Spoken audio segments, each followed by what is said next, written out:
Okay, بسم الله الرحمن الرحيم الحمد لله رب العالمين الصلاة والسلام على سيد الأنبياء والمرسلين اللهم علمنا ما ينفعنا وانفعنا بما تعلمنا وزدنا بفضلك علما وتعليما إنك على كل شيء قدير. So we did والوليمة والاجتماع وهي ما تقع على كل طعام يتخذ سرور من عرس و not أملاك وإملاك. You have imlak or amlak. Amlak is angels or it is properties. Amlak, plural of milk or the plural of malak. You have imlak, right?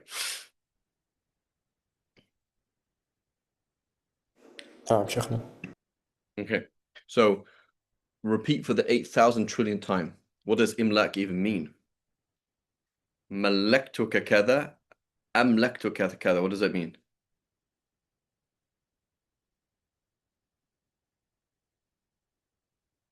What does milk and milk mean? Milk.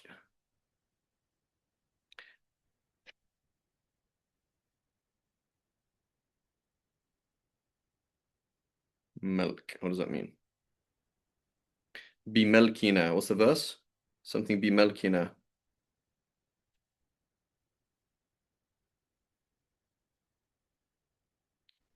Where is it?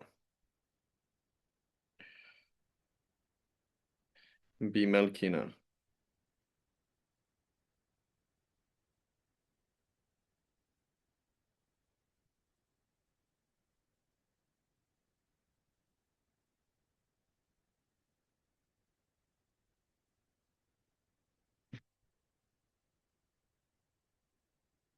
What do these words mean, guys? Milk and milk.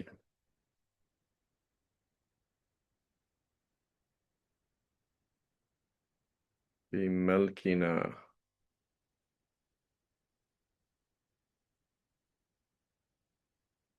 قالوا ما أخلفنا موعدك بملكنا باختيارنا وأمرنا وطاقتنا. Okay?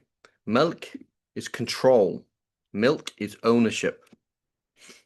Okay? So imlak is giving what to the husband? What are you giving to the husband?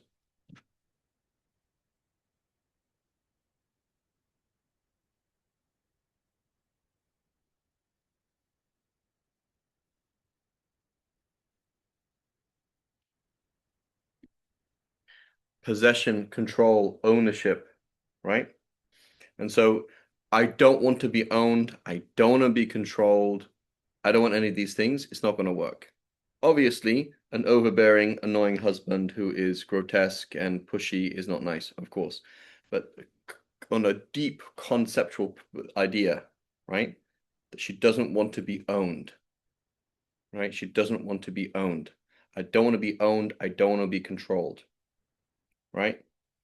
What is it?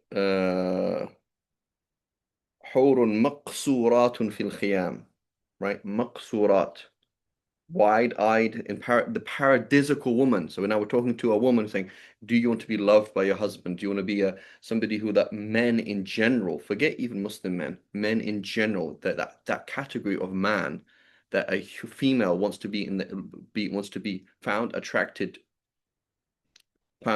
be loved, be in the heart of that category of man.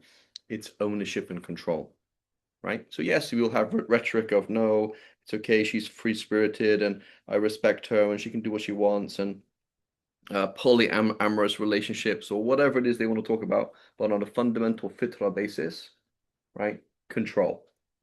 That this is what you have control of this woman and she's limited to you.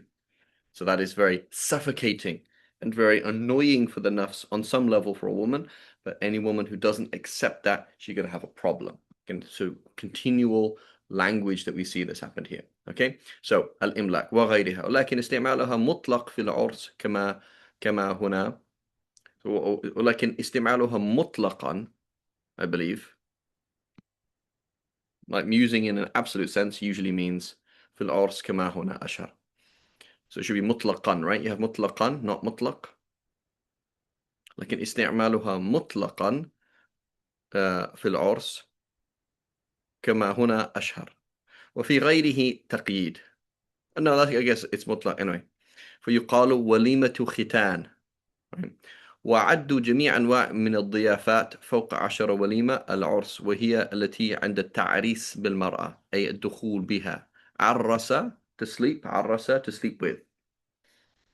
وليمة الإملاك، ويقال الملاك، وهي التي عند العقد، لأنه وقت ملك وهو وقت ملك العصمة. You own her protection, right? You own her protection، عصمة.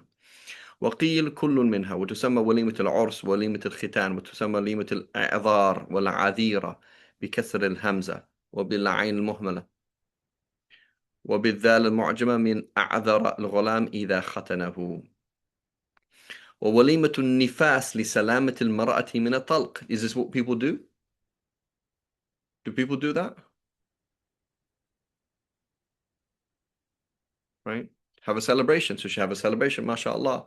She started her nifas, mashallah. She gave birth. A celebration. Right? وتسمى الخرس بالضم المعجمة وسكون الراء، وبالسين أو الصاد الخرس أو الخرس. ووليمة السرور لتمام بناء الدار. Right? Housewarming party. Right? SubhanAllah, here in Malaysia, they have this thing in the kampung in the countryside. That's what they do, is when somebody gets married, everybody builds the house. Right?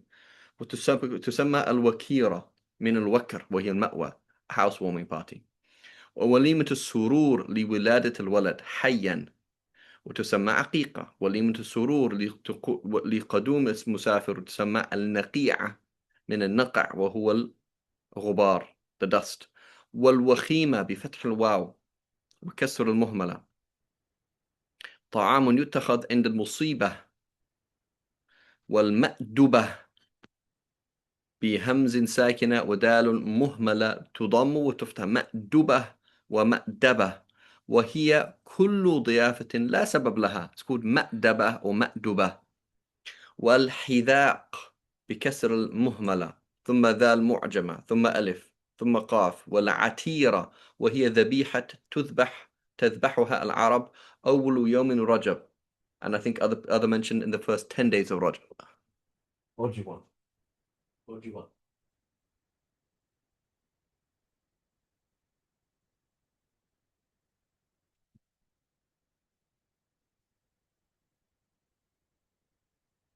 Okay, and then there's the qatita. You guys heard of qatita? That's when you slaughter your first cat, right? Because they're too cute. Any cat that's is right. I just made that one up. That's a bid'ah hasana, inshallah.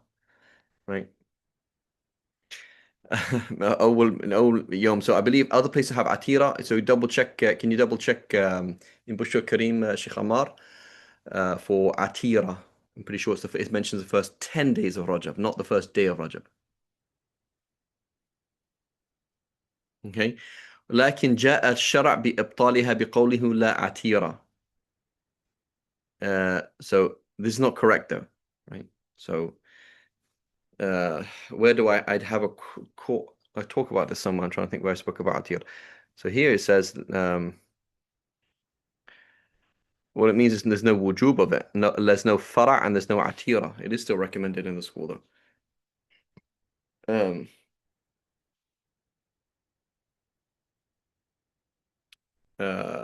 Give me 1 second, guys. We just did this. We just finished last week. We just finished Muqaddah Hadrami and we've restarted it. So right at the end of it has all these things, atira and everything. Where is it?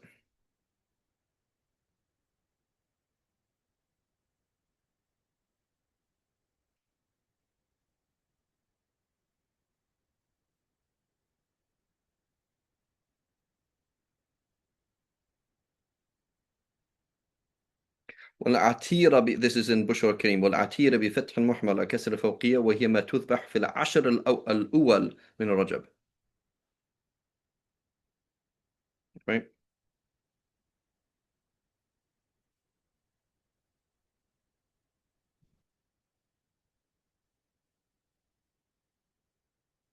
والفرع وهو أول نتاج البهيمة تذبح رجاء بركتها وكثرة نسلها. mandubatani. Both of them are recommended, right? So I'm not sure what is happening here. This may be an ikhtiyar or something like that. I don't know. So just put a little question mark here. What is it? What are you trying to say that it's لا فرع ولا عتيرة? Maybe look in the majmu' Ammar, if you could. What's the discussion there? And other places, because it's here he's saying it's not sunnah, it is sunnah, right? Slaughtering the first 10 days of Rajab and slaughtering the fara' is recommended. It's just not obligatory. That's I believe the hadith means la atira means not obligatory. Shaykhana, where would this be, like Udhiyah or? Yeah. Just put go shaman and put la atira, it will come up.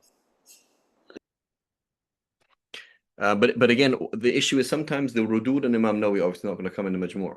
So Imam Nawawi might take a position and say the madhab is this, and everyone's like, no, that's wrong. So it's wa'alam. So if you read into the teacher, what should you say here? It says wa'alam anna kulla da'watin kanat khasatan tusamma. How should you read this? If you're reading the text to the teacher.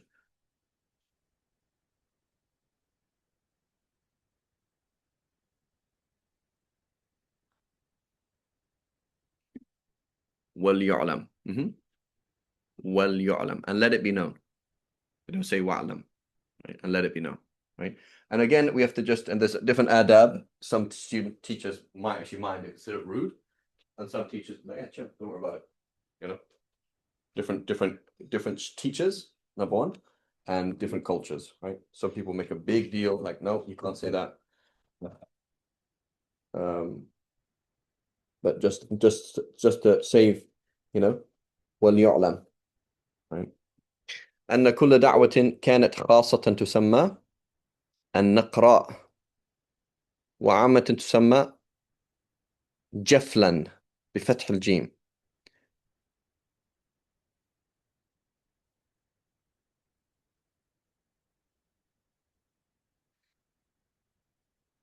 جف بفتح الجيم والفاء جفلا.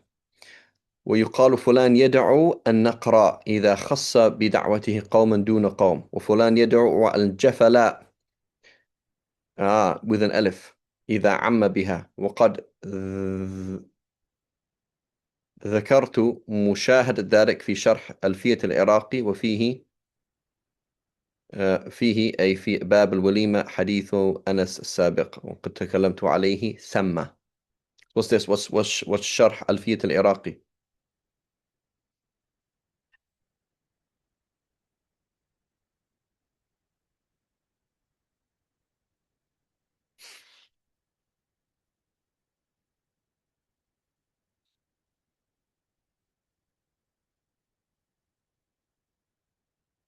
Who's الحافظ العراقي?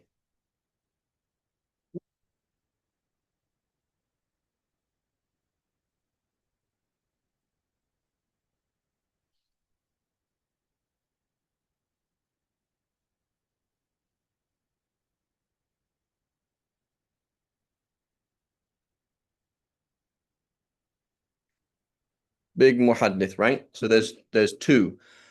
Zain al-Din al-Iraqi, that's Al-Hafidh al-Iraqi, author of the Alfiyah, okay? And various books. He is the takhrij of the hadith of Ihya al-Ulumuddin, okay? That's Al-Hafidh al-Iraqi, right? And you say al-Iraqi or Al-Hafidh al-Iraqi, we mean Zain al-Din al-Iraqi. His son, Wali al-Din al-Iraqi, also a muhaddith, but also faqih. So Wali al-Din al-Iraqi is the author of what's it called? So تحرير تنقيح. What's it called? What's the book called? اللباب, right? So تحرير تنقيح اللباب, the author of تنقيح اللباب is his son, Wali ad-Din Iraqi. And he has other books. He has, what's it called? He's more of a faqih than, he's both, I think, basically. But the father, Zainuddin al-Iraqi. So presumably Zakaria Ansari, as he has a commentary on everything, presumably has a commentary on the Alfiya of Iraqi. Somebody could look it up. Sharh Zakaria Ansari on the Alfiya of Iraqi. And so Zakaria Ansari, he's a teacher, right? He's a teacher. So all of his works are books that are dirasi, meaning it works to be taught. It's not too long to be taught. You know what I'm saying? There's no istitradat, it's brief. All of his books, every single one of them, it's like this is a book that can be taught. Right? Sharh Alfiyat al-Iraqi. However, the sharh on Alfiyat al-Iraqi is as-Sakhawi, right? So as-Sakhawi, right? So you have the sharh of there's Al-Hafidh al-Iraqi himself. I believe he has a sharh on it. I think it's called like Fath al-Mughith or something like that. Something like that. He has like a one-volume sharh on his own Alfiya, but Al-Hafidh al-Sakhawi, he has Sakhawi has a commentary on it. Right, that's in 4 volumes or so. It's a big commentary, right? Alfiyat al-Iraqi. So if you look at Zakaria Ansari, basically he's written on every single book. If you only studied the books of Zakaria Ansari, you would know everything. So he's written on Mantiq, Isa Ghoji, Aqaid, Sharh al-Aqaid. What else? Usul, uh, Ahkam al-Hadith, right? Fiqh, of course, Tasawwuf. He has a commentary, Zakaria Ansari has a commentary on the Shafia. So if anybody can find that, that's a really good book. Because again, it's dirasi. It's like Shafia is a quite difficult book. So his commentary on the Shafia is very good. It's like understandable. His commentary, if you write these things down, guys, because again, 10 years later, this class ends. 10 years later, you find this book and you're like, oh, subhanallah, right? Like to my right now, there's a book. One of my teachers, he just mentioned the Hawi of Mawardi. I went and bought it, right? I got it and it changed my life. So write these things down, right? It's very important. So Shakir Ansari has a commentary on the Shafia in Sarf and also Jabarti. Jabarti. Both are very useful commentaries. I've seen it as a very, very bad print and almost inaccessible, but it was really, really good because the other sharh on the Shafia in Sarf is by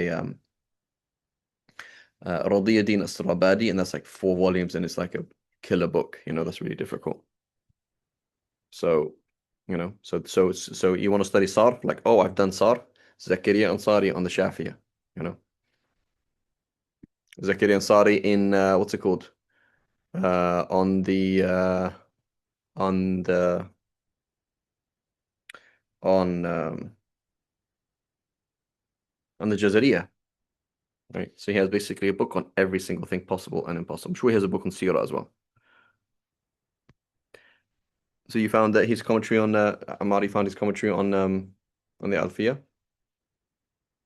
This is called Fath al-Baqi.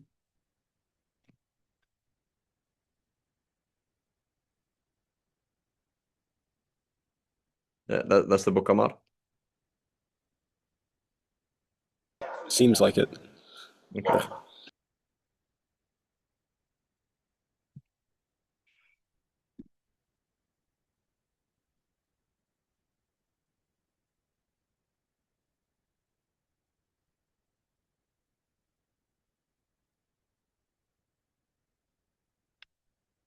Okay, خير. So he says وقد ذكرتم مشاهد ذلك في شرح ألفية العراقي. And Al-Iraqi also has it in Hadith. He also has I think a poem also in Ansira. I'm pretty sure he has Alfi Iraqi also has an Alfiya on Sira as well. I can double check that as well. Okay, what does tham mean? وقد تكلمت عليه tham. What does that mean?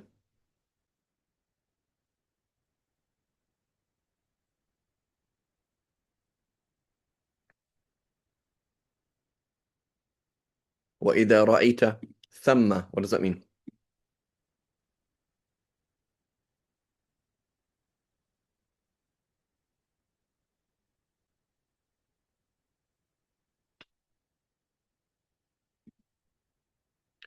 وإذا رأيت ثم ومن ثم.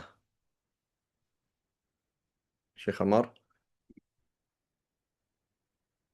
Sheikh Muhammad Hashi, here we go. Muhammad Hashi, what does tham mean? وإذا رأيت ثم رأيت.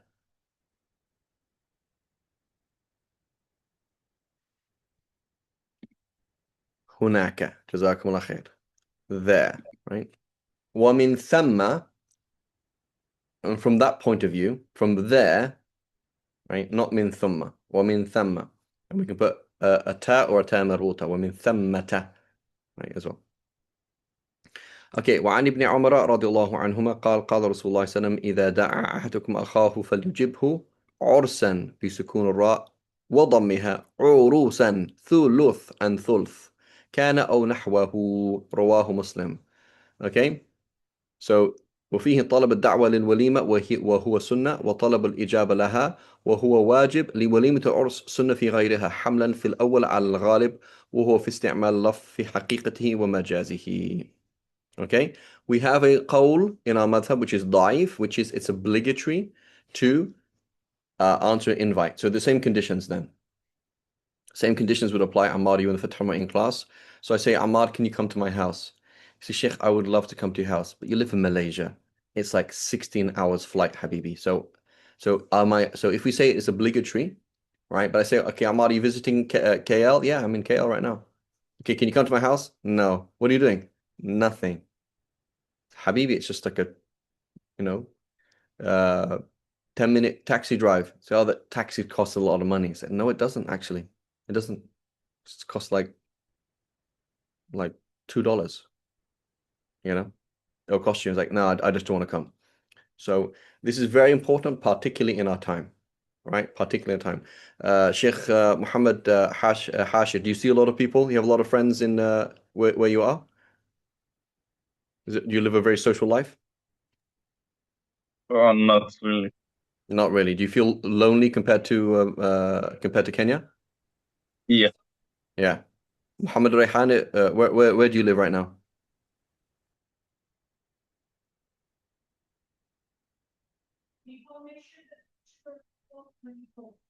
You're in Oman. Do you see people in Oman? Is it in Omani culture? Do you see a lot of people? Yeah.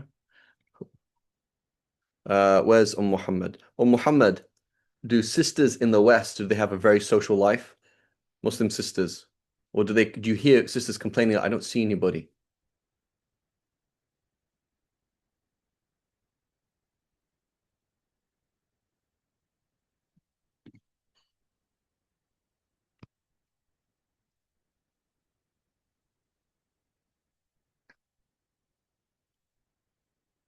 Muhammad, do sisters in the West complain about that? I never see anybody. It's hard to get together.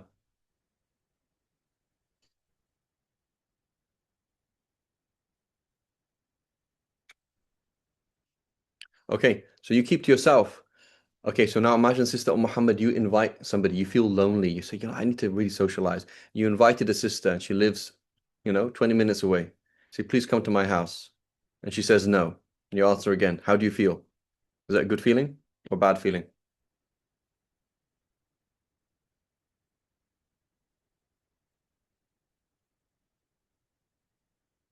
It's very bad. So we have to understand that, Muhammad Hashir, he's coming from Kenya. He talks a lot about family and society, and that is the default function of the whole world.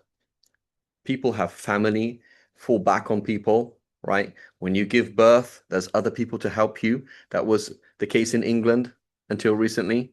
That was the case throughout the world. Everybody has community, and part of community is food, right? So when somebody invites you to food and you say no, that's a big problem, right? I'm in Kenya and they say, please come to our house. And I say, no. Wow, what happened? Well, why did you say no? Right? Even if you want to say no, you'd say it in a polite way, correct, Muhammad Hashid? You say, inshallah, I will try and make time. That means no. But the way I say it, go ahead, Muhammad. Yes, yeah. You have to be polite. You can't be no, right? Qais, right? Arab culture, right? If you don't invite people, it's considered rude, right? That's just what you say. Please, tafaddal andi, come and eat at my house. Bismillah, right? This is how people bond. And so so particularly now you're in the West or you're in a place where there's like people aren't seeing each other. It's very important because everybody is alone. Everybody is complaining about this. Everybody. I once gave a khutbah in Brentwood in California, and I was speaking about eating together, and I was like, that was the best khutbah ever. I was like, all I was talking about was the sunnah of eating together. It's not very complex, but it's like, yeah, family's divided. We don't see anybody. All right, it's really, really important. It's like arguably wajib, right? Ammar, where's Ammar? Right? Yeah, Ammar again. When you're at college right now, you're home now, right? But you're at college, like you got to actively go and see people, right? Like it's actually a need. It's not just it's not a waste of time. In both environments, there we go, right? So people need people, right? والعصر إن الإنسان لفي خسر إلا الذين آمنوا وعملوا الصالحات, right? وتواصوا بالحق. You got to team up with good people. So being around good people, eating with good people, socializing with people is very important. So it's not a small thing. So somebody invites you and you say no, or you don't really put effort into it, that's not good unless you have other obligations, right? And some people don't need that, some people don't need to hang out with all people all the time, etc. You know.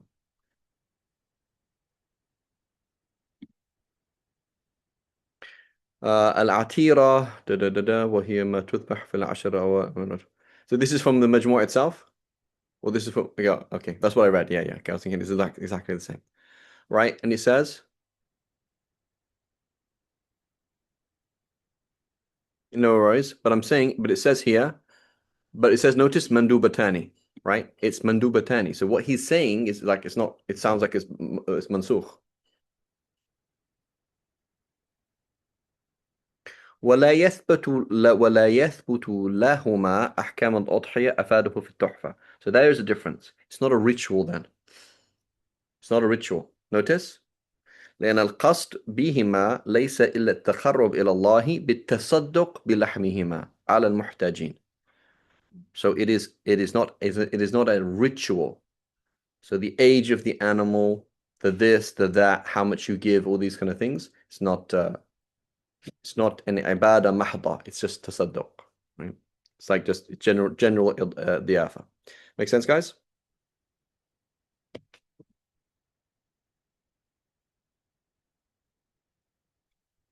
Okay, ya Rab. So anyway, so we said there's a weak position in our school that any invite, all right, any invite. Okay, you're obliged to go unless you have reasons, to not go. وعن أبي هريرة رضي الله عنه. What is this? This is the Majmu'. What does it say?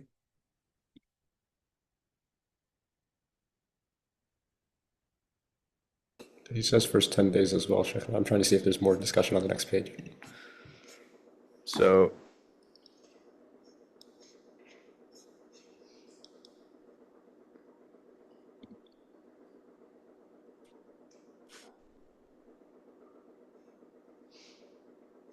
the point is he saying it's sunnah or not?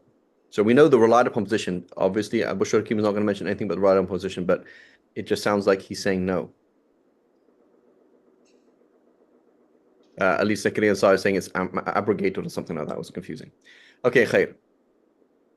So then he says, وعن أبي هريرة رضي الله عنه قال قال رسول الله صلى الله عليه وسلم شر الطعام طعام الوليمة يمنعها من يأتيها ويدعى إليها من يأباها أي يمتنع منها ومن لم يجب الدعوة right كل من لم يجب الدعوة الجنس كل دعوة فقد عصى الله ورسوله رواه مسلم بهذا اللفظ وباللفظ آخر بمعناه وفيه إخبار بما يقع من الناس بعده من مراعاة الأغنياء في الولائم وتخصيصهم بالدعوة وإيثارهم بطيب الطعام ورفع مجالسهم وتقديرهم وغير ذلك وذلك كله مذموم. Right? Now there's a slight difference just fiqh-wise between aradhil and fuqara. They're not the same. Right?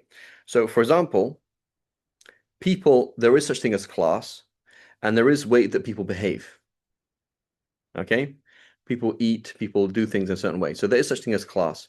So it might be one of the excuses they say, for example, is I'm going to sit, it's not I'm going to sit with poor people, it's I'm going to sit with people who behave in a very, very low class way. The way they sit, the way they walk, the way they talk, it's really weird. So it's really awkward and funny for me I'm the prince, for example, so and so, I'm this kind of professional, I'm going to sit with this person. It's really weird. Okay, so that's considered an excuse. But that's to do with urf and adat as opposed to wealth. It's not the same. Okay, it's not the same. Does that make sense? Okay. وعنه أي وعن أبي هريرة قال قال رسول الله صلى الله عليه وسلم إذا دعي أحدكم إلى وليمة فليجب وإذا كان صائما فليصلي. So notice إلى وليمة, that's extra, right? أي فليدع لأهل الطعام بالمغفرة والبركة ونحوها. وفيه وقيل فليصلي صلاة شرعية ليحصل له فضلها ويتبرك ويتبرك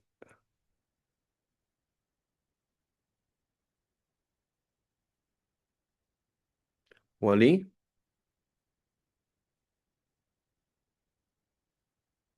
What do you have, guys?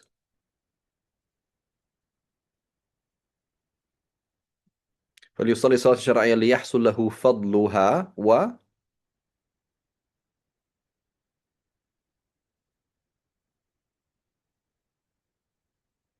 ولتبرك الحاضرين. Is that right? ولتبرك الحاضرين.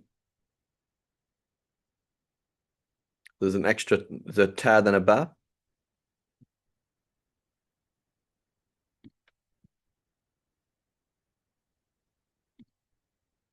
What do you have, guys?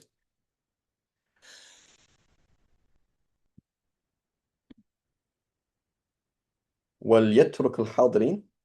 That doesn't make any sense.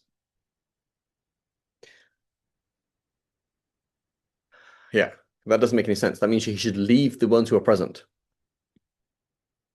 Wali tabarruk al-hadirin, and so that the people who are present can get barakah from his praying. That would make sense. Otherwise, let him leave the people who are present doesn't make sense. وإن كان مفطرا فليطعم أي فليأكل ندبا جبرا لخاطر صاحب الطعام. رواه مسلم. وفي رواية فإن شاء طعم أي أكل وإن شاء ترك الأكل. وفيه طلب إجابة دعوة الوليمة وتقدم الكلام عليه وعلى طلب الدعوة. وفيه أن الصوم لا يمنع من طلب الإجابة وأنه إذا أجاب فليدعو لأهل الطعام بما مر فإن كان الصوم واجبا لم يجوز فطره أو مندوبا فإن شق على صاحب الطعام صومه فالأفضل الفطر وإلا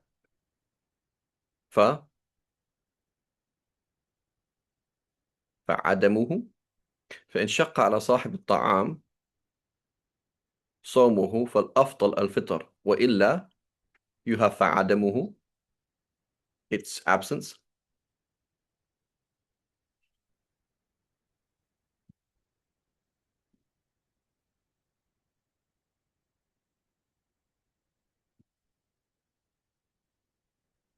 فإن شق على إن شق على صاحب الطعام صومه فالأفضل الفطر وإلا فعدمه أي عدم الفطر. It sounds a bit funny there, like the absence of breaking a fast. Okay. وبالجملة لا يجب الأكل من الوليمة على الأصح في مذهب الشافعي والأمر به في الرواية الأولى محمول على الندب بقرين الثانية. So the attendance is obligatory, not the eating. You're not obliged to eat. Right? And then those of you in the class, in Fath al-Ma'in class, a million conditions as well as you can see in what's the book? زيتونة الإلقاح, right? زيتونة الإلقاح by Basudan as well on marriage. وعن صفية بنت شيبة أي طلحة القرشية وهي كما قال النووي في تهذيبه صحابية وقال تابعية رضي الله عنها قالت أولم النبي صلى الله عليه وسلم على بعض نسائه والأقرب كما قال شيخنا حافظ عصره الشهاب ابن حجر. So Ibn Hajar is his teacher or his student?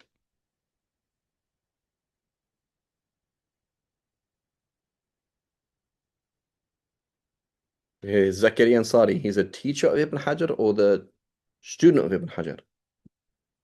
He's the teacher of Ibn Hajar al-Haythami, but Al-Haytami, good. yeah, And but a student of Asqalan. Ibn Hajar al-Asqalani. Okay. Yeah. And as Sheikh Qais says, دُكِكْتُ بين حجرين. I was crushed between two rocks, right? And Ibn Hajar al-Asqalani is the student of the Al-Hafid al-Iraqi. I believe so, yeah. بمدين من شعير. So what is that? What's muddaini min sha'ir? Sha'ir is do you eat sha'ir in do you eat barley in Kenya? Would you give that to donkeys?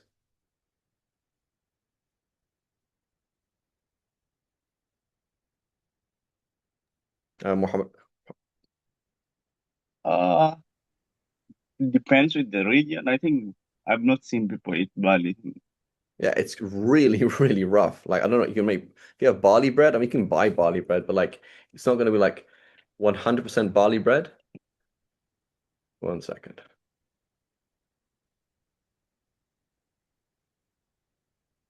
Barley bread is not gonna be edible.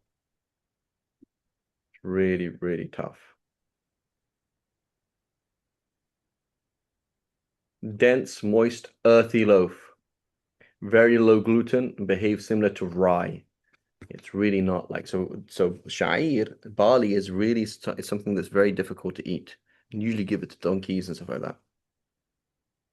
So this is like saying like what? Like a pizza from he got married and he the walima was half a was a pizza from Little Caesars, you know? That was the walima, right? بمدين من شعير وراه البخاري وفي رواية بصاعين من شعير okay times it by a bit more وفيه أن الوليمة تحصل بما ذكر كما تحصل بأقل منه وقد مر بسطه في الباب السابق ومر بيان المد والصاع في الزكاة. Okay, so simple and doable, right? وعن ابن عباس رضي الله عنهما قال أتي النبي صلى الله عليه وسلم بقصعة, right? And also just word to the wise for men, right? Again, men, we get caught up on what's, but not how's. Women get caught up on how's, but not what's, right? To a great extent. Okay? Where's Muhammad? She's here, right? Correct me if I'm wrong, Muhammad, right? So it's not what, it's how. Okay? How did she make her feel? Not what did you give her? So a man is like, oh, my wife has to have this, has to have that. Oh, she's for example, she's complaining that we're poor. I need to make more money. She's not complaining that you're poor and I need to make more money. She wants to feel different. She's complaining how she feels about the poverty. So she wants to be reassured. It's okay. You feel special, right? So you could give her a diamond and she doesn't feel special, and you didn't make her feel special. And you can give her, here we fed, a bunch of barley to people, but she feels special, right? So this is what men often miss. It's like it's the what, and it's not the what, it's the how, right? So it's like, oh, I look like this, or I can do this, or I can't do this, or I have this, or I don't have this. That's not what it is. It's how the woman feels and how you make her feel, as opposed to the what, right? And so I mean, they often get caught up on these things. وقد مر بسطه في الباب السابق, and obviously there are some women who are just materialistic and they're like, yeah, I don't really care. It's about what I want a diamond, right? I want expensive things. I want a nice car, whatever it is. That's some women, but by default, that's not how a woman works. ومر go ahead, Ammar. No, Chef, I was just going to say, I was looking at the Majmu'. So he says, according to Ibn Kaj wa Darimi, it's not mustahab. And then he talks, there's two views on whether it's makruh, it is or it isn't. And then I think he's saying this. So the preferred view is in the madhab that it's mustahab. Qadi Iyab وادعى القاضي عياض أن الأمر بالفرع والعتيرة منسوخ عند جماهير العلماء والله أعلم. So he's saying this basically. So Qadi Iyad is saying that there's basically ijma or nigh ijma that it's not recommended, and we say no, it's still recommended. It is still recommended. Yeah, it's just not obligatory. It's not what. So it's a bit like the issue of aqiqah, right? For the Ahnaf, right? The aqiqah, they said like aqiqah is like mansukh, We're like, no, it's not mansukh. same kind of issue. أحسن الله عليك. Okay. وعن ابن عباس رضي الله عنهما قال أتي النبي صلى الله عليه وسلم بقصعة بفتح القاف من ثريد أي مرق فت فيه خبز. Right. So it's uh,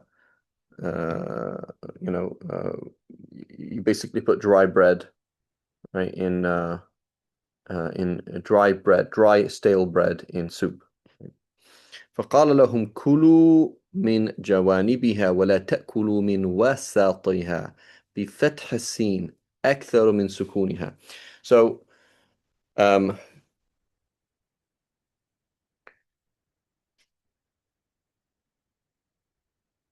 how to explain this? So usually there's wasat and wast. So usually as a dharf, he's saying that usually that we usually say wasat and we don't say wast. But I think the normal Allah and we usually see is wasat is a noun, whereas wast is a dharf. Okay? So huwa min awsat al-nas, he's an average person, or he's slightly above average, right? Min awsat ma tut'imuna ahlikum, of the best of the wasat, right? Slightly different, as opposed to that's from the word wasat, right? Amrun wasat, right? A middle thing. That's an adjective. Amrun wasat, right? Al-wasatiyya we're talking about, right? But then there's wast, that's as a dharf, wast al-shari', in the middle of the street, right? So Allahu alam. Somebody could just put a footnote there because he's saying he says بفتح السين وسط أكثر من سكونها. Usually that's slightly different. There's two different words. فإن البركة تنزل في وسطها, right? So when I say ظرف, it would be the same as if it had a jar, if it's not technically a ظرف. So في وسطها is مجرور, but same thing. في وسطها. So anyway, put a little footnote and say فيه ما فيه. Is it not the case that وسط is usually a ظرف and وسط is usually a noun? Right.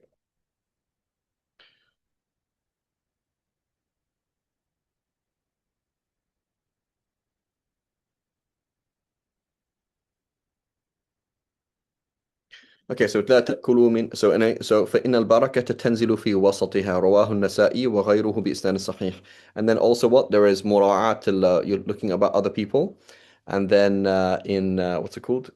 There's also about zuhud, right? There's lots of things. Look at the adab, right, of eating. They're all to do with zuhud, right? Golub, you can down a glass of water in 1 second. You don't do that. 3 sips. Slow yourself down. Zuhud. Say Bismillah. Connect to Allah first. Zuhud. Right? Don't eat the middle. Right? Eat from the sides. فيه أن الأدب الأكل من جانب القصعة التي يلي الآكل. Right? Right? You have الآكل, not الأكل. لا من وسطها لئلا تذهب البركة. And a key thing in life, how do you get rid of barakah? Sin, of course, and shahwa. So here's a cup of coffee. How do you get the barakah of the coffee? Not wanting the coffee. Right? So the dunya loves people that love Allah, and the dunya hates people who love it. That's how it's programmed. The dunya is programmed to serve people who serve Allah and to tire people out who serve it. So whenever you want something, I want the plane to arrive on time. I want to get this new phone. I want this outcome. Right? I want this money. I want the money to be this much. I want the car to be cheaper. I want to get there quicker. So whenever you want something, right? Notice when you go to the masjid, cool, calm, collected, as opposed to I gotta get there quickly. In Hajj, right? إن البر ليس بالإيضاع. Good deeds are not by running around. So you are cool, calm, collected. Your heart is on the akhirah. You're not rushing around. And so you do things slowly. You do things right. The haste is from the devil, right? Al-anatu min Allah wal ajlatu min ash-shaytan. Right, in hadith, I believe it's da'if. Right, taking your time. You're taking your time because you're not attached to the thing itself. You're just using it as a means. Haste is from the devil, right? رواه النسائي وغيره بإسناد صحيح وفيه أن الأدب okay, we did that. وعن أبي هريرة. So if you want to benefit from your new laptop, this new laptop I'm touching right now, I remember it. My old laptop just died in the middle of the week. Like, I need a new laptop. And I remember buying this laptop. It's like, oh, nice. Nice. You know, my naf's like, oh, I like this. And it's like, stop. You can't, as long as your nafs likes the laptop, you can't benefit from the laptop. Right? So you have to, your interaction with every single thing is like King Midas, or what is his name? Midas. Everyone knows the story? Whatever he touches turns to gold. Yeah? That's how you interact with things. Every single time you touch something with your eye of want, you're turning it to gold and you can't benefit from it now. Right? When you hug your kids and you wish they would stay kids forever and you don't want them to die, you don't have kids then. But if you hold your kids and say, oh Allah, I would pay $10 trillion for them to die in Gaza right now. I would do it. If you give the option, say I can guarantee they'll die as shaheed right now, you would pay it $1 trillion and be in debt your whole life and work 90 hours a week for the rest of your life. You'd do it. That means you have children. Otherwise, you don't have children. Does that make sense?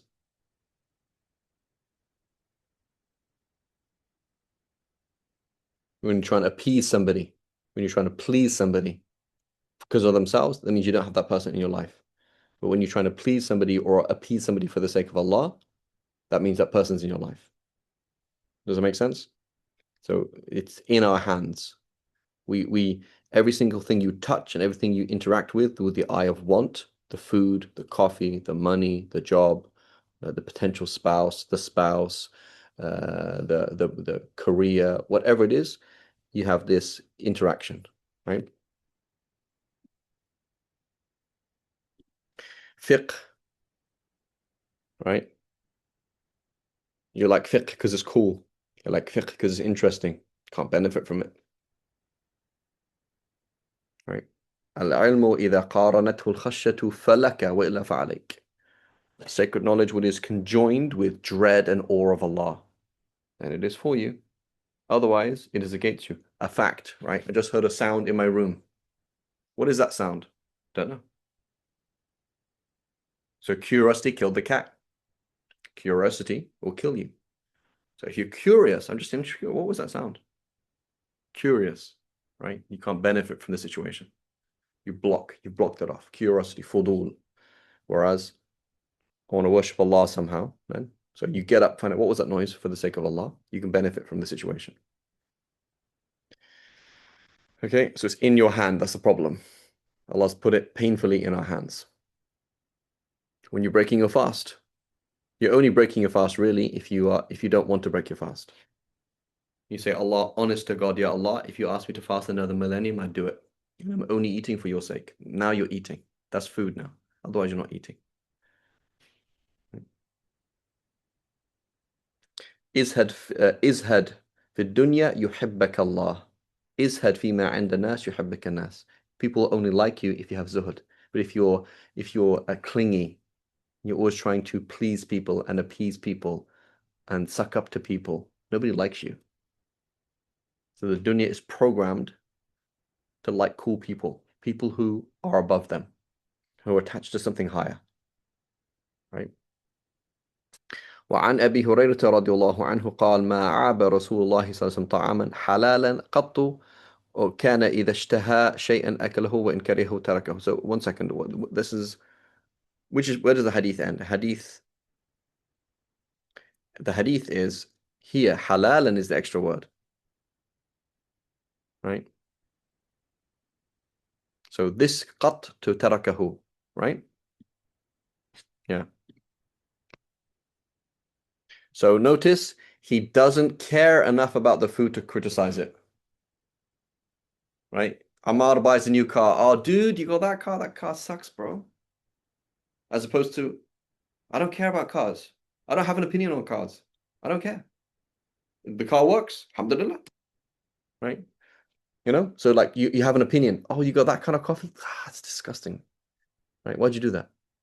So you care about food. I don't care about food. Whatever. Whatever floats your boat. Right?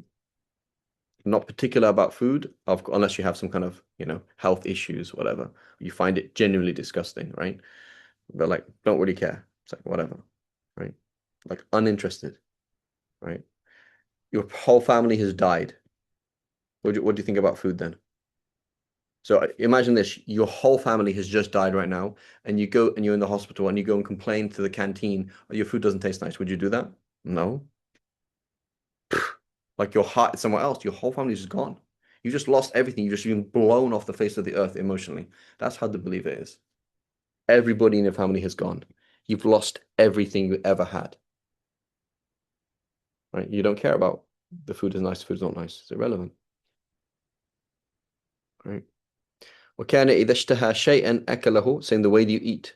How much do you eat? You eat. That's how much you eat. Okay, obviously your family just died. You might not be able to eat at all, right? I just can't eat. Can't do it. Right? But in a general thing, imagine this person who's just blown off the face of the earth.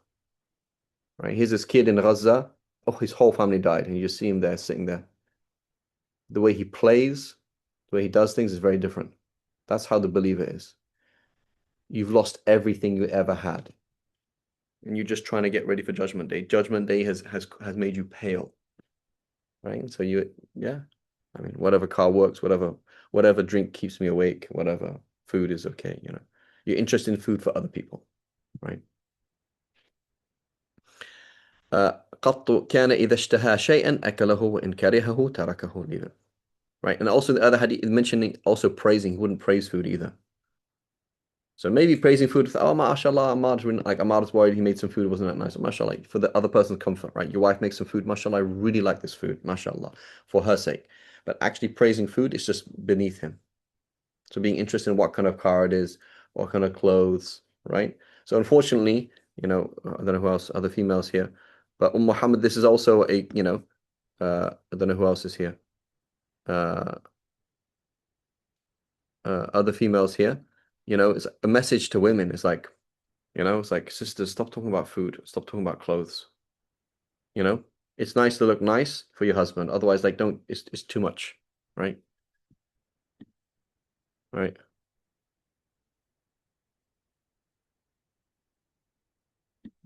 So the point is, it should affect the way you do things. So imagine, for example, Muhammad, your son knocks his plate over on the floor.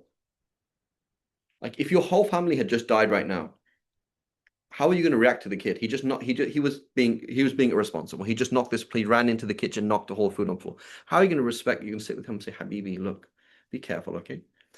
But when the nafs is involved and Yom al-Qiyamah is not involved, like, what did you do that? I've already told you this. You try and make him feel bad, get really upset about the food. You don't care about the food. Your whole family has just died. It's just you and him that's left. Everybody has died. There's been a nuclear fallout. How are you going to react to things? So you react to things in a very different way. So you can interact with other people. Your words are going to be less. What you react to and how you react are going to be totally different. Does that make sense of Muhammad?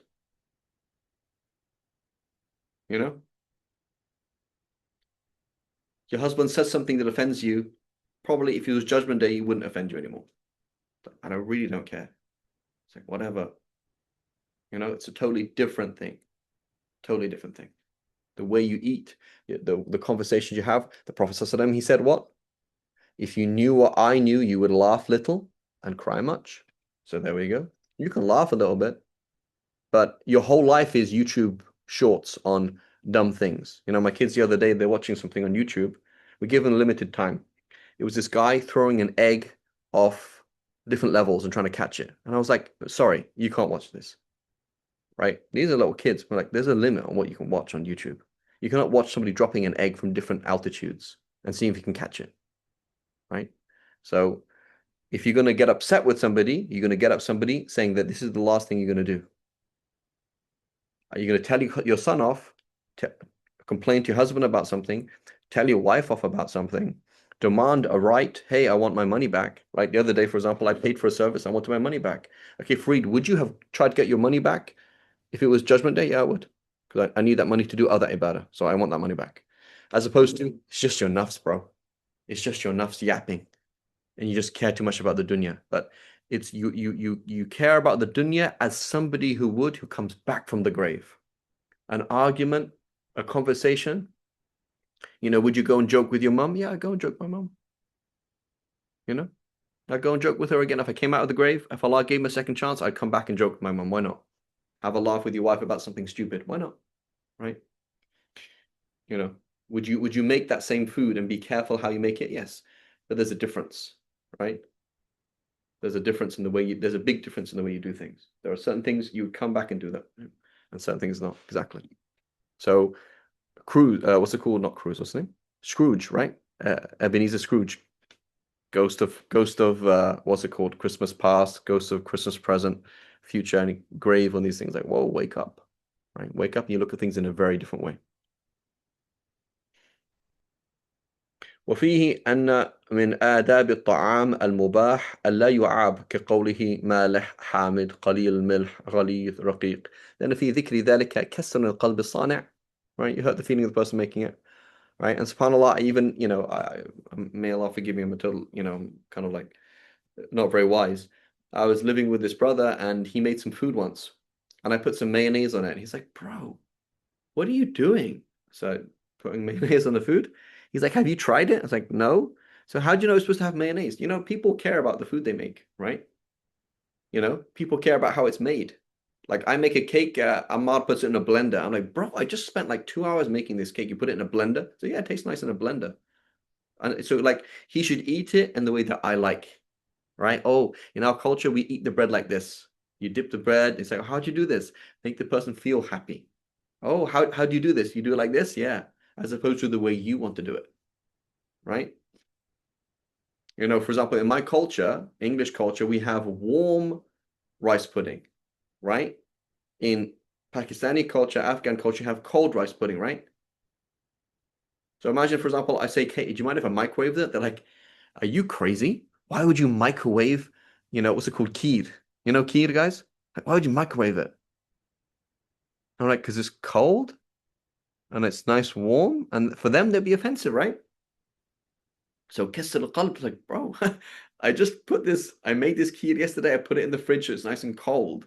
And you're microwaving it. Like you're ruining the food. I'm like, no, I like it like this. I don't care how you like it. You eat it in the way that the person who made it liked it. Right? Does that make sense? Because you don't care about the food itself. You care about the ibadah that you can do with it. And so part of the ibadah is make somebody feel good. Right? Right? Eat more. Right?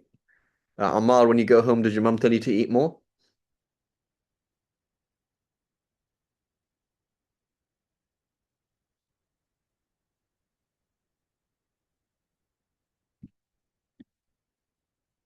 Yeah, right. Proper. She must have you must have Italian blood, right? That's they say in Italian, mangia, mangia, like, right? Muhammad Hash, the same thing, right? When you go home, like your mum's like, eat, eat, right? And your aunt too, and your grandma, and everybody, right? Because they Yeah. feel good. They makes them feel good. So that's what I recommend. It's not good to eat a lot of food, but for somebody else, mashallah, you make them feel good, right?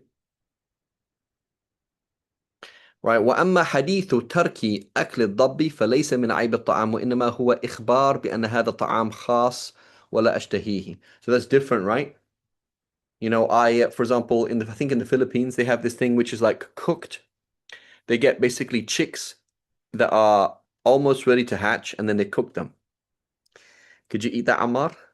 Like you're gonna crack open this egg and it's like a baby chick in it. Could you eat it?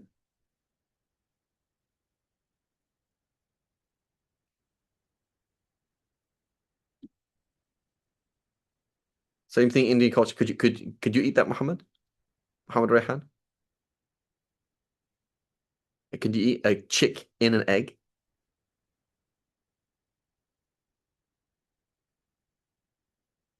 You could do it.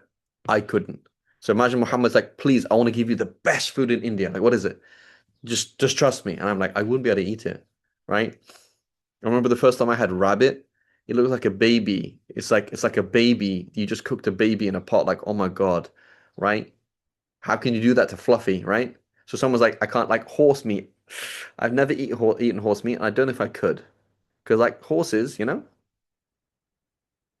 It's like it's just like, it's like a horse, right? Like horses are nice. It's like a pet, right? I would find it very difficult to eat a horse, right? French people eat horses. Spanish, Italians, it's normal, right? Many people eat rabbits, normal, right? So, this is different. This is like I'm not finding fault in it. I just physically can't do that, right? So, i.e., when I was a little kid, I like if I ate mushrooms, I'd like vomit. It'd make me feel sick. Like smell of mushrooms, I used to hate it. So that's totally different. It's not my nafs. That's my tabi'ah, my nature. You know, I just can't eat that. It's not an issue. It's not an issue of my nafs, right? Okay, وعن جابر رضي الله عنه قال رسول الله صلى الله عليه وسلم لا تأكلوا بالشمال فإن الشيطان يأكل بالشمال رواه مسلم وفيه النهي عن الأكل بالشمال وهو مكروه لأنه يشبه أفعال الشياطين فينبغي اجتناب ما يشبه أفعالها وفيه أن للشيطان يدين. Okay, makes sense, guys?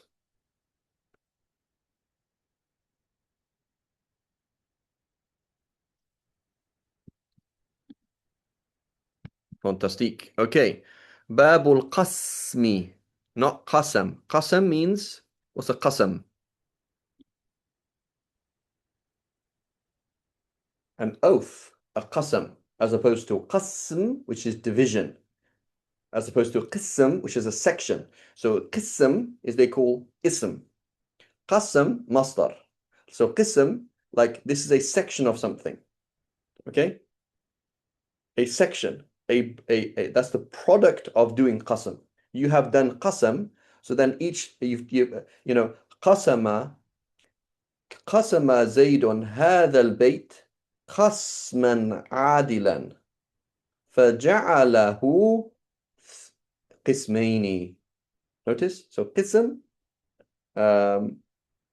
means is the thing that is the section, whereas qasm is the sectioning of, right? And qism is also important fi'l like idl, like mithil, like shibh, like yeah. And so it means same kind of thing, like something divided up into these things that has a counterpart. So qism has a counterpart, right? A section and there's another section. Okay, so قسم بفتح القاف وسكون السين. أو عن أبي هريرة رضي الله عنه قال النبي صلى الله عليه وسلم من كانت له امرأتان فمال إلى إحديهما not أحديهما إحديهما دون الأخرى جاء يوم القيامة وشقه مائل رواه أبو داود وغيره بإسناد صحيح. So in the Shafi school there's something we should not share with anybody because this is very, very dangerous. Okay, there's certain things that fiqh, just keep it in a fiqh book. So what does it mean when you say do qasam? Is like, do you provide a nafaqah for both? Yeah, nafaqah wajiba. Yes. So you give both of them like a mud or 2 mud of grain plus some condiments. Yes. Okay. Do you give them a house? Yeah. So that's called, do you spend a night at one and a night at the other, correct? Are you nice to both of them? Oh, that has nothing to do with anything. Do you give equal gifts to both of them? Oh, that has nothing to do with anything.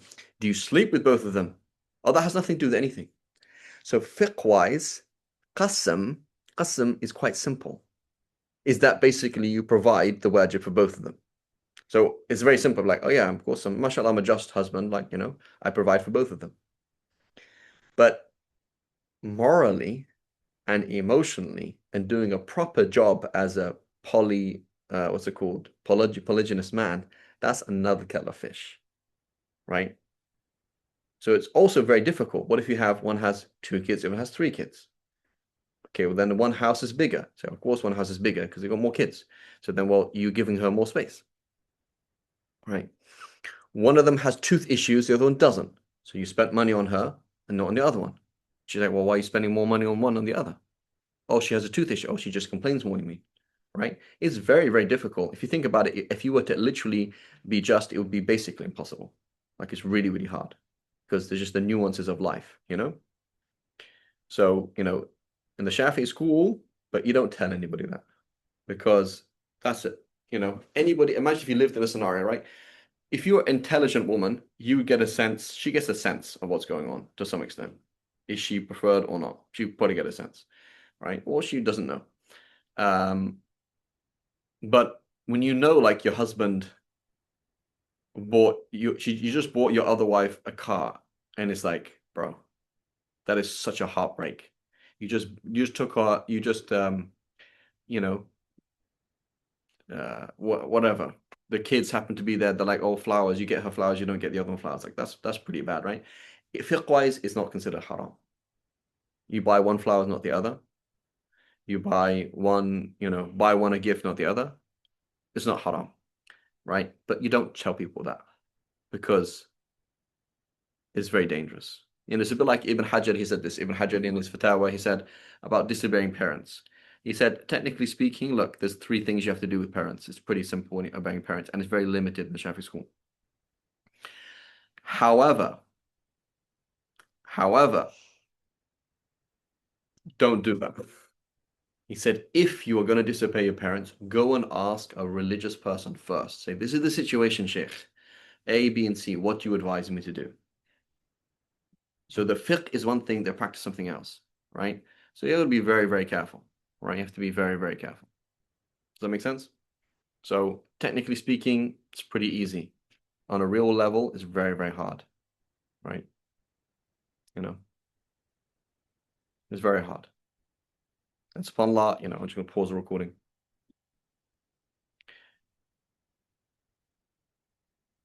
I have ihdahuma. Ihdahuma. That is correct. That is correct. Not ihdayhima. It's ihdahuma. So the shall have alif waqifa there, not ihdayhima. Ihdahuma. You're correct. Okay. I'm just pausing the recording for a second. But basically what I'm trying to say is you just deal with the fiqh of it. That's going to be very, very bad. Right? Just like that's going to be a very bad situation. Just like any marriage. Just like, well, the fiqh says this, right? It's not going to be, it's going to be pretty weird. Does that make sense? وفيه الوعيد على من لم يعدل بين زوجاته, in that he doesn't provide for both of them. Not that he provides for them equally. Right? But again, do not share that publicly. Do not share that with friends. That's for طلاب العلم alone. Right? And I believe the Hanafis, they mention otherwise. I've heard different things from different Hanafis. That they say no. Like if you buy one something, you got to buy it for the other. Right? وعن أنس رضي الله عنه قال من السنة أي من سنة رسول الله صلى الله عليه وسلم أي طريقته وسيرته أن يتزوج الرجل البكر على الثيب أقام عندها سبعا ولاء, right, 7 in a row, من الليالي بأيامها ولا يضر في الولاء هنا وفيما يأتي خروجه لما يعتاد من عبادة ونحوها كالصلاة في جماعة وإجابة دعوة ثم قسم بينهما وبين الأخرى. وإذا تزوج الثيب على البكر أقام عندها أي في غير ما مر 3 لا من الليالي بأيامها. وسن تخيرها سن تخييرها not تخييرها بين 3 بلا قضاء وسب به, right?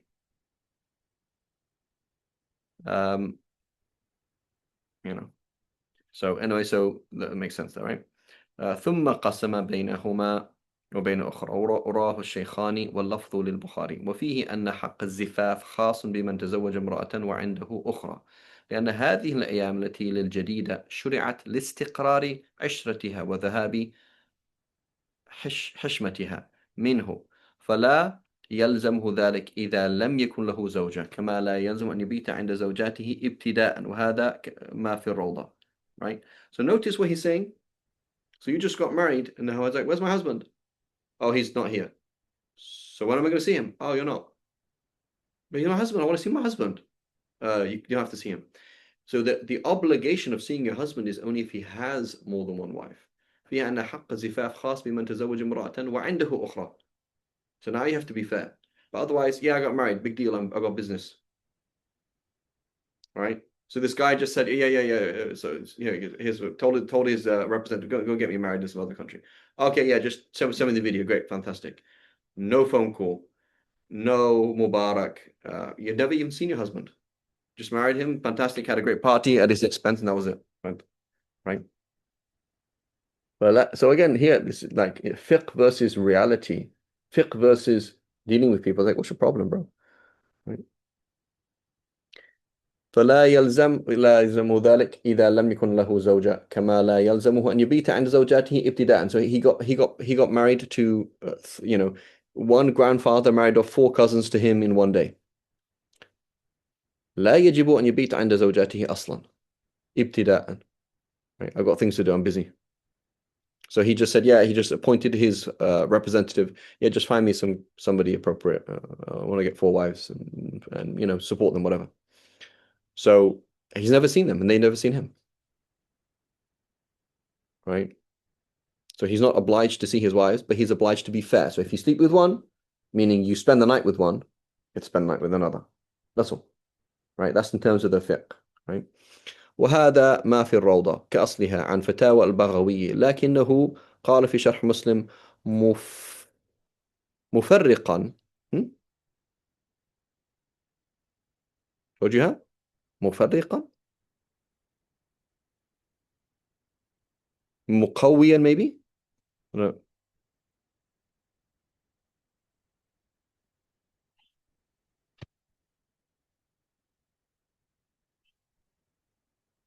You have the مفرقا making a different. Is that what you have?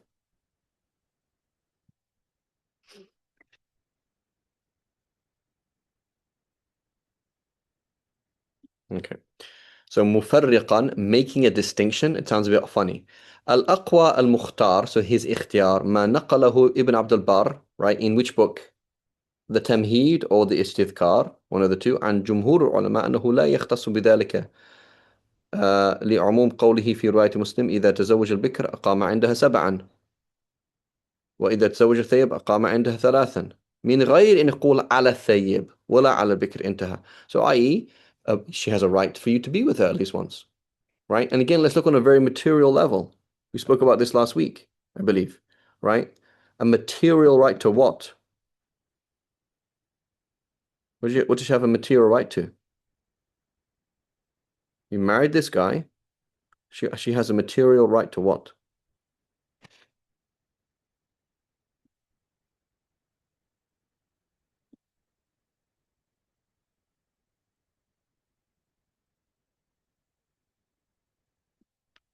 So we mentioned last week about azl, about using contraception, that it's offensive, and the position that in the school that says with the hurra, it's actually haram without her consent, because she has a right to what?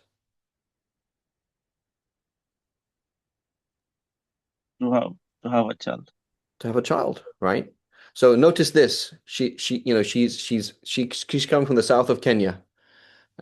She sits down with her big sister and her mom saying, look, you're going to get married to this man. She's like, I don't want to get married. Let me explain things to you. Look, there's a famine, there's this, there's that. We're not always going to be around. You're going to marry him. He's in the north of Kenya. You don't know him. You don't like him. You don't know anything, but he's going to feed you.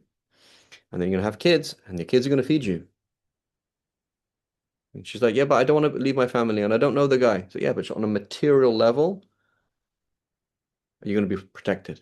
So she's like, okay. And then she turns up, and the guy doesn't sleep with her. So, well, the whole point was I have some kind of permanence in my life, I have like somebody looking after me, either him or my kids. I don't have any kids because this guy hasn't even turned up ever. I just live there in his village and I get fed, and I've never even seen him for 5 years. We got married 5 years ago, never seen him, right? So just thinking on a very material level, like, obviously on an emotional level, that's very bad, right? Why would you do that? But again, people function like that, right? There are people who function like that. May Allah protect us. And we also have to understand that marriage means different things to different people in different cultures. You have to respect that, right? Because again, it's like, okay, you're like your religious world, your religious Western world, you're this world, you're that world. There's actually many worlds. There's many cultures. Marriage means lots of different things to different people, right? And so,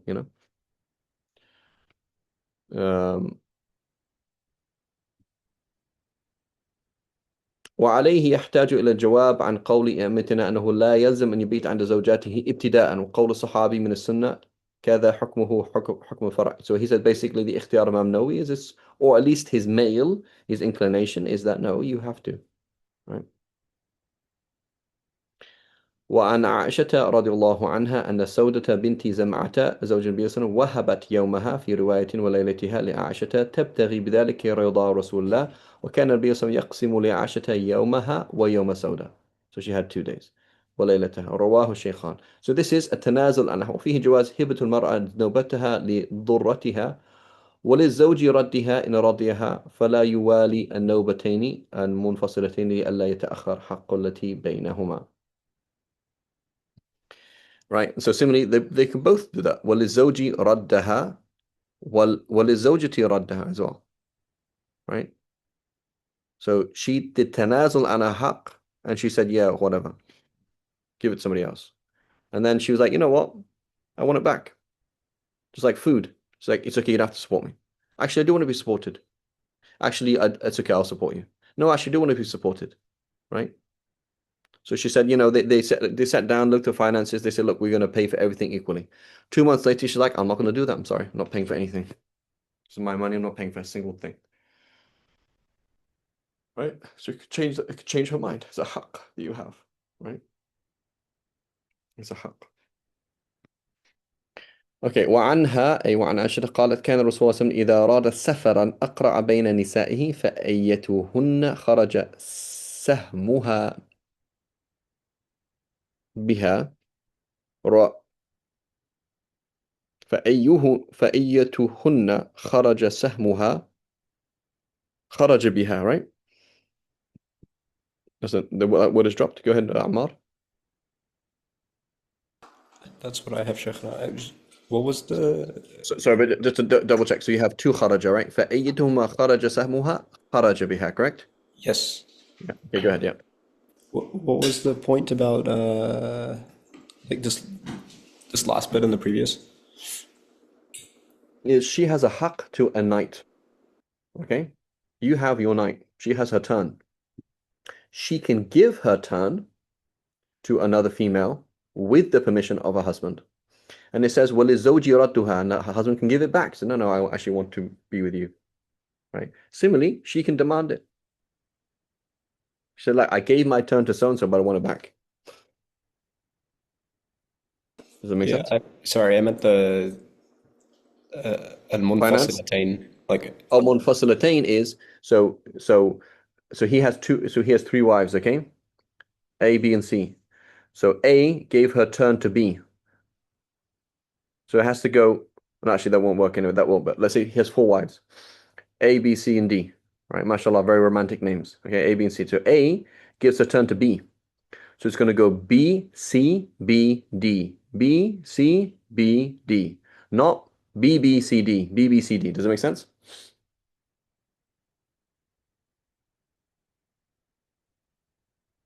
Right. لئلا يتأخر حق التي بينهما. Right. So Inshallah, Ammar, you'll have 4 wives, A, B, C, and D. So what's your name? So there's a guy, Arabs, right? So Arabs, you know, in many cultures, you shouldn't use it in terms of affection to your wife in front of other people, right? It's not appropriate. So there's a guy, he's eating dinner with his friend, and every now and then he's calling for food. He's like, "Sweetheart, can you get some more of this? Darling, can you get some more of this? Honey, can you get some more of this?" So the guy's at the end, he's like, "Bro, I don't mean to be rude, but like, why are you calling her words like this in front of me? You know, that's not really appropriate." So he whispers to him and says, "Bro, I actually forgot her name like 20 years ago." So, inshallah, Ammar, just call them A, B, C, and D. Wife number 1, wife number 2, wife number 3, wife number 4, inshallah. May Allah give us akhlaq and give us mercy and wisdom and patience, Ya Rab. وعنها أي وعن عائشة قالت كان الرسول الله صلى الله عليه وسلم إذا أراد سفرا أقرع بين نسائه فأيتهن خرج سهمها خرج بها رواه الشيخان. وفيه طلب العدل بين الزوجات وأن الزوج لا يسافر بإحداهن إلا بقرعة وقد بسطت الكلام على ذلك وعلى ما قبله في شرح المنهج وغيره. Okay, everyone's happy? And we mentioned this and we mentioned it again, you know, my advice to men, and again, share this with sisters in the class, right? It's very important that women hear what men say, right? Because basically what women will do is like, oh, that's my husband, he's just crazy. He just says crazy stuff. But it's very important to hear what men say. And it's very important for men to hear what women say. Like you have a sister and these are the complaints that she has. You have an aunt, she said this, your mum said this. It's very useful to like listen to the world of women and listen to the world of men, right? Number one, every man is polygynous. That's number one. So I don't believe you're not polygynous. And how do I know that? Because in Jannah, every man will be polygynous, right? So that's number one, right? So don't tell me you're not polygynous, right? So if you think like if a woman is heartbroken because she's like, I kind of get a sense my husband has eyes for another woman or would like to be married to another one, that really hurts me. It's like, well, sister, I understand that hurts you, of course, but it's because you know. So number one, every man is polygynous. Number two, my advice for people for men is if you're going to seek polygamy, you seek it in the beginning. Don't pull it out in the second decade of your marriage. Don't do that. You say, look, I want to live a polygynous life. Plan the finances, plan the practicalities, and that's how you start. You start off in a polygynous relationship. Start off marrying four. Start off marrying two, with the understanding there's going to be another two at some point. That's how it is, so that everybody knows from the get-go, as opposed to throwing out a card on them last minute, right? Because that's not nice. For many people, that's not what I expected. We had one relationship, and now you just changed that whole relationship, right? So if you want to be polygynous, and you probably will want to be polygynous because all men are actually polygynous in reality, then what? What's it called? Then state it from the beginning and don't change things on people and have it in writing. Have it in writing. You got married on this basis. That's how it is. You understood from the get-go, right? And she says, well, okay, fine, but I want the right to divorce myself. Okay, put it in the hand of his school. She has a right to divorce herself if she gets second wife, okay? And if you agree, you agree. If you don't agree, don't agree, right? But don't, be clear from the get-go. Know that basically if you're a male, you're going to be polygynous, at least in your mind. Maybe practically it's not going to work out, but at least in your mind, that's how it is. As a woman, know that your husband is going to think like that. That's how your husband thinks. So men are polygynous, right? And men are polygynous, and women are, what's the word? Um, hypergamous. Hypergamous. Women are trying to find the most quality husband. They want the best husband, the most successful, handsome, caring, famous, powerful husband. That's what they're looking for. They're looking for they're hypergamous, but men are polygynous. So that means they're interested in maximum number of females. That's how they function, right? If you don't believe me, go and ask a male. Go and ask another male and another male. That's how they are.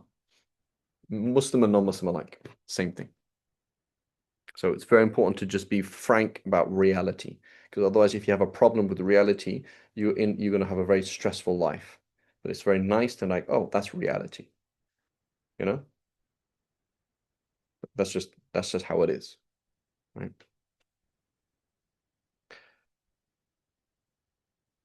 متكلم. What's the word there, Rehan?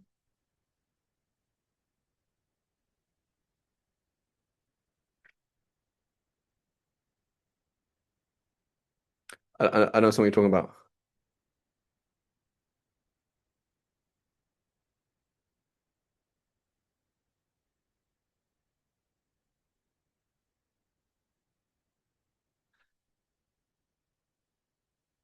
They won't respect this argument. Yeah, maybe don't respect the argument. I don't know. But the point is, go and talk to people. right? Go and talk to people, right? Just go and talk to people and see how what they're interested in. Just how it is. Right? So the nature of men, nature of women, right? So it's very important, right? And obviously, some females will be hyper. But females by default are not hyper. What's it called? Are not poly. What's it called? Polyandrous, right? So some women. So obviously, if you take her, she's trying to seek the best husband. She finds another male in her life, and she might want to cheat on her husband or have interest in another husband. That's something different because she's trying to go up the level. She's trying to go up, have the best husband, right? But polyandry is not a very, we're not physically not we're not built for polyandry.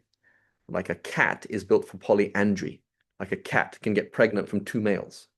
A rabbit can get pregnant from two males, but a human cannot get pregnant from two males. You're not built for polyandry, whereas a man is built for polygyny. He's actually physically built for that, mentally built for that, emotionally built for that. Right? That's how they function. Right? So a woman can hide in her head and imagine that's not the case, and she can try and force her husband into that, and try and guide him into that, and be jealous and this and that. You can, but there's just a level of immaturity that she herself will suffer from. Right? Right? And then the unfortunate thing with husbands is they work that out late.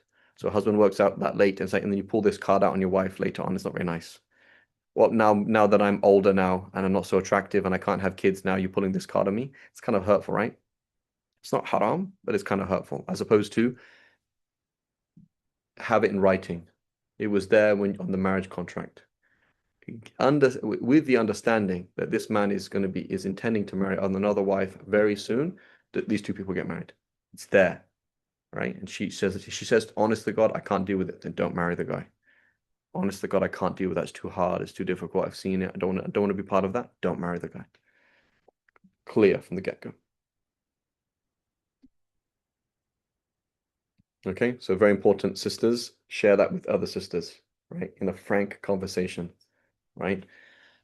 You have a cousin, she's meeting somebody, bring up the issue of polygamy. Bring it up. And then if he says, no, I would never think about doing that, you know that he's either a liar or he doesn't know himself. He's actually immature. So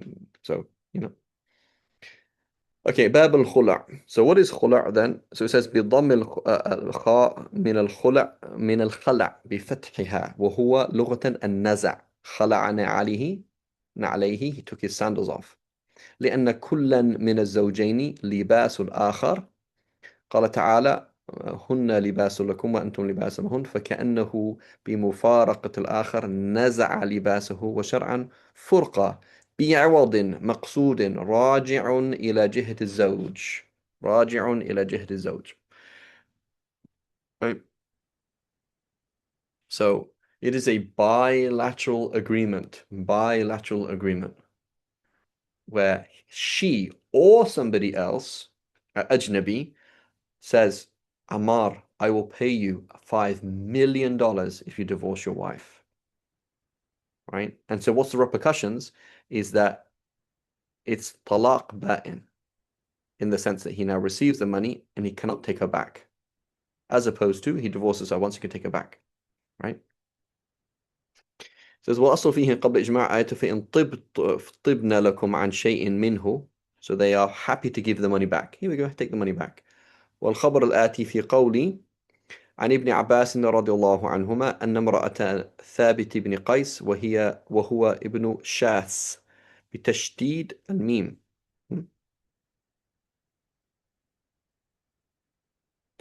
بتشديد الميم شماس وهو ابن شماس. I was like, where's the meme that's pushing them? ابن شماس بتشديد الميم واسمها جميلة بفتح الجيم not جميلة جميلة.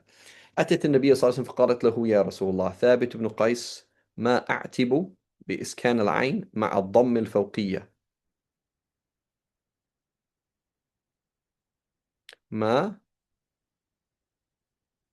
بإسكان العين مع الضم الفوقية وكسرها ما أعتب من العتب والعتاب خطاب بإذلال to blame somebody.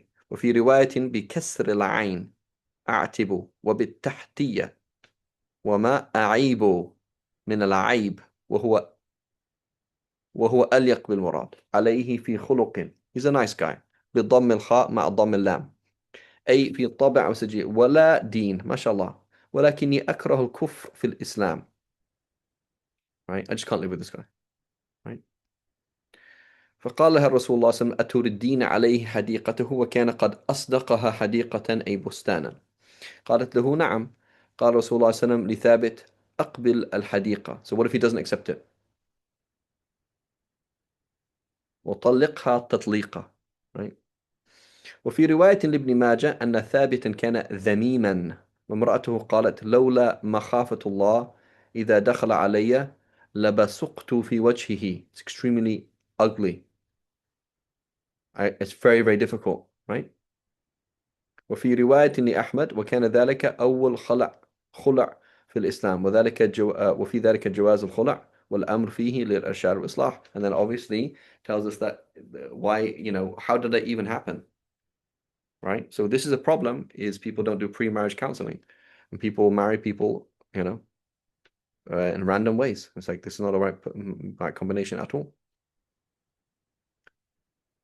right and people should marry people you like the look of them enough right Habibi you're not a model and she's not a model either right you are not the most handsome person when unfortunately you don't stop traffic jam you don't cause traffic jams when you're walking down the street you're not somebody who causes traffic jams right so you're not that amazingly good looking and she's not amazingly good looking but there's enough attraction right so someone's like yeah I'm not attracted to this person at all zero okay then is a cause for concern to some extent you should think before getting to that marriage right and also think about maybe you're not that attractive at all right that's just arzaq like yeah actually I'm not attractive at all few men would find me attractive few women would find him attractive but we can actually live together or we cannot live together like this is not possible it's too difficult right? So the same thing applies then in the Shafi school to the ajnabi, right?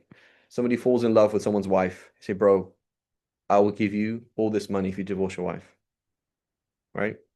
Or your sister going through hell, and you're like, bro, I'll just tell him, I'll pay him, I'll pay my brother-in-law to just divorce my sister, how much do you want, bro? I'll pay you, and he's like, no, right? So the better situation is what is you go to marriage counseling and you do marriage counseling once, twice, 3 times, 4 times, 1,000,000 times, whatever it takes. And then you get to a point where the marriage counselor says, look, my honest advice is you guys should separate. And then khalas, separate with. And if it's a financial difficulty, then he says, fine, just give me back the mahar or give me back half of the mahar or give me back something that I spent. It's difficulty, right? And if you don't need it, then don't take it. That's the better situation, right? وهو لغة حل القيد so الطلاق. Okay, we'll stop here inshallah ta'ala because it's a new topic. Any questions or queries? Sure, I just want to write something. So,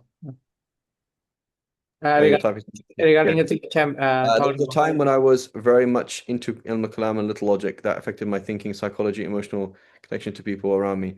I used to think, could I have a different father, mother? I was so emotionally disconnected to people around me. Yeah, it's pretty weird, right? But that's multiple things. So it does actually, the thing is, I remember a situation, there was this girl, teenage girl, she's like 16. I was teaching her. Very, very smart, like super smart, mashallah. So I did nahu with her, and then I was doing sarf, and then I was going to do balagha. So one of the dean said, Farid, why on earth would you teach her all of these things? I'm like, because she's good at them. He says, yeah, but you will change the way that she thinks. I was like, I don't get it. Like, and he said, basically, you got to balance things. So somebody does fiqh and they don't do sirah. They do aqidah, they don't do tasawwuf. They do, for example, tajweed, but they don't do tarikh. You're not balanced. You know, they're not balanced. So you have to balance people out, right? You know, you need to work, you need to play, you need to do things, right? Like I can't, you know, like for me, for example, like say like if I wasn't married, right? I don't think I'd know anything. Like you learn so much through marriage, like incredible, right? That's why I think everybody should get married young, because you learn so much.